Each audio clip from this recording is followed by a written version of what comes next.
You cannot remove, for example, there's an area of science, or so-called science, called consciousness studies. And if you read this consciousness studies field, you'll find it's a mess. It's just a total mess. Why? Because they're trying to treat consciousness as a separate thing. Like hydrogen and oxygen.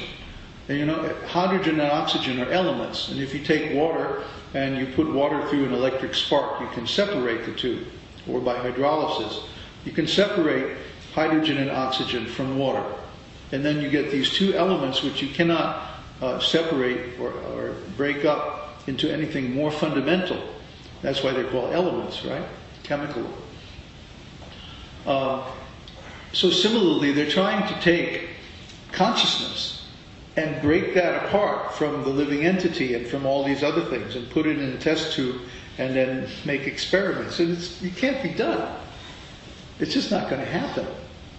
Because they don't understand the nature of consciousness. The consciousness is always associated with a living entity.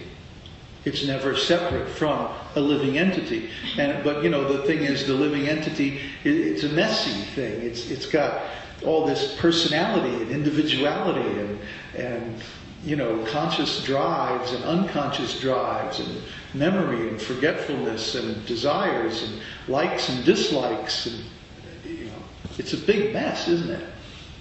Well, the reason it's a mess is because you don't understand the structure of the living entity and what's going on inside. Later on in Bhagavad-gītā, Krishna gives that structure.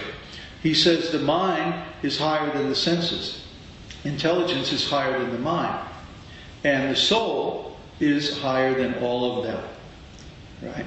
So therefore, real knowledge is based on the concept of the soul as an eternal, atomic, meaning it cannot be broken down any further, living, conscious, personal being. And because we're persons, we have relationships. You cannot break things down any further than three. Three. Consciousness, the conscious subject, right? The object, or that which consciousness is directed towards, and the quality, or the contents of the consciousness. You can't break things down any further than that. Okay? Just like the Mayavadis are trying to say, no, actually it's all one. Oneness is the real thing. But one means actually zero. Because if everything is one, then there's no object of consciousness. Consciousness without an object is unconsciousness. Just like when we're in deep sleep, sushupta. There is no object of consciousness. No dreams, no sense objects, nothing. So in that state, it's not oneness, it's nothingness. There's no experience. Experience means these three things together. The consciousness, the object of consciousness, and the quality or the contents of consciousness. Okay? These three things have to be there for there to be experience, for there to be life, for there to be consciousness at all. Requires all three. Therefore, the consciousness is always embodied. There's no such thing as a disembodied consciousness. Because why? Consciousness must have senses. Without senses, consciousness cannot be conscious. There is always a body. And in the material conditioned state of consciousness, this gross material body is the covering. But in the normal, natural, healthy state of spiritual consciousness, the spiritual body is the covering. And actually this material body is based on the spiritual body. That's why this material body has 2 legs, 2 arms, 1 head, 2 eyes, 2 ears, 1 nose, 1 mouth. Like that. Okay? Just like Srila Prabhupada makes a nice example. He says, just like if you have a glove, your glove has 5 fingers. Why? Because your hand has 5 fingers. So the covering is the same design as the body that it's supposed to cover.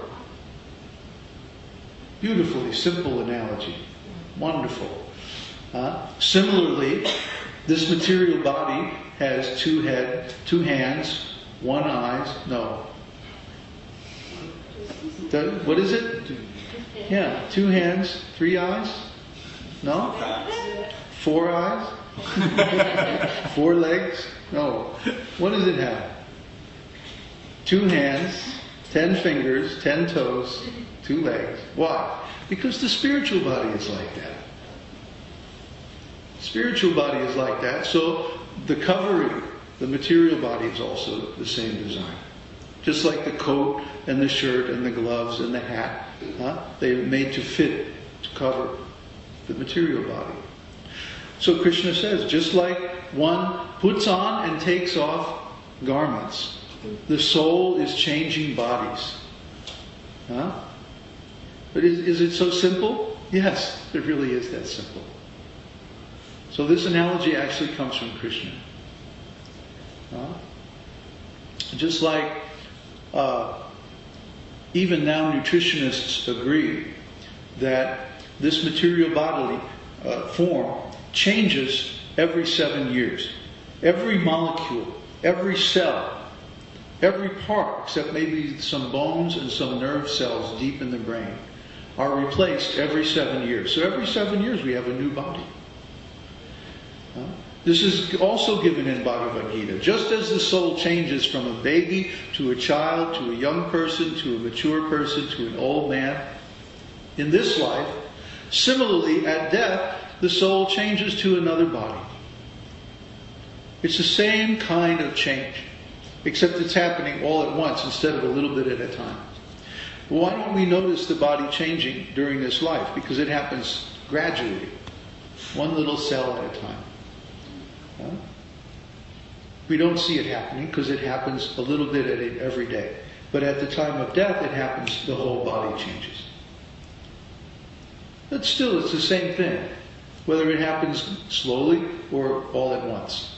Same process is going on. And now, what determines how the body is going to change? Well, when we're in this material body, the changes of the body are determined by karma. The law of karma, which if you study astrology is really all about the law of karma. What's going to happen next? Well, what planetary period are you going in? And what things are going to be like? And as you go through life, you see these things change. And they also change like that. Slowly, most of the time slowly, sometimes very fast. But gradually, you reach a point where this body is completely different than the body you had even just a few years ago. Things are different. Life is different. People treat you differently. People treat you differently when you're grown up than they do when you're a child. They expect different things of you. Similarly, when you become mature, when you become middle-aged, when you become old, people treat you differently depending on your material condition and situation. But all of this is simply material, and therefore it's temporary. One of the most important verses in Bhagavad-gītā comes right in the beginning of the 2nd chapter, 2:16. Krishna says, sages have determined that whatever is existent is eternal, and whatever is temporary is actually non-existent. This, the sages have determined by studying the nature of both. This is more now. Krishna is now speaking on a more general level. Before he was speaking about the body and the soul, but now he enlarges this to a more general statement that, generally speaking, things which are eternal are real. They really exist. And things which are temporary only partially, only sort of exist. Actually, they're non-existent. Just like 100 years from now, where's this body going to be? Non-existent. Right? And 100 years ago, where was this body? Non-existent. So most of the time, this body does not exist. This body only exists for a small segment of time in the middle, so to speak. But in the future and in the past, it does not exist. So actually, most of the time, it's non-existent. Similarly, material conditions come and go. Today it's nice and clear. The other day it was cloudy and rainy. In a few days it'll be hot. Everybody will be swatting flies. Sweating. What happened to the winter? Well, time. It went away. That means it's not really real. Those things that are really real stick around eternally, like consciousness, our old friend consciousness. The symptom of the spirit soul is consciousness. Because in all conditions of life, waking, sleeping, dreaming, moving, working, ill health, good health, old age, young age, there is consciousness.